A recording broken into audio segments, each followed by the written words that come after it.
Vous aimeriez une pelouse diversifiée, dont l'apparence peut ne pas être parfaite, mais qui remplit ses fonctions bénéfiques? C'est probablement déjà ça que vous avez sans le savoir. Mais pour encore plus de diversité, plusieurs options sont possibles et c'est une question de choix.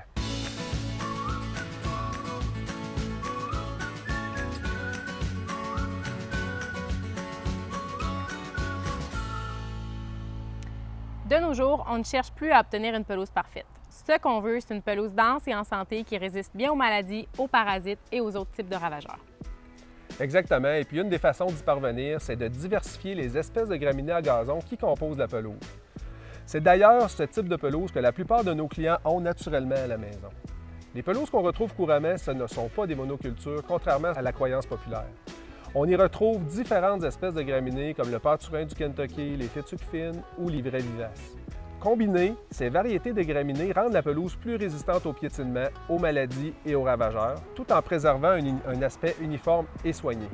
On voit à l'occasion chez nos clients des plantes en fleurs qui parsèment la pelouse.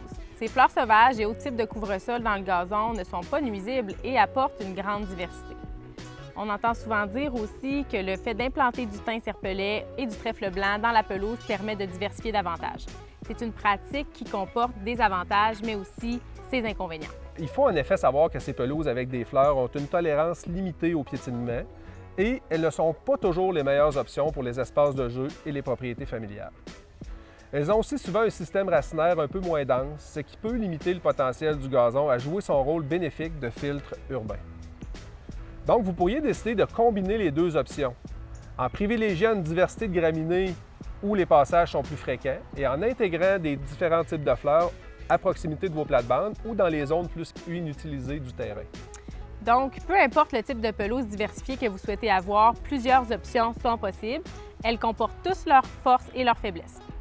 Encore une fois, c'est une question de choix basée sur vos préférences et sur les conditions de votre terrain. Donc, pour plus d'informations, contactez vos experts Weedman. Ça va nous faire plaisir de vous conseiller en fonction du type de pelouse que vous souhaitez chez vous.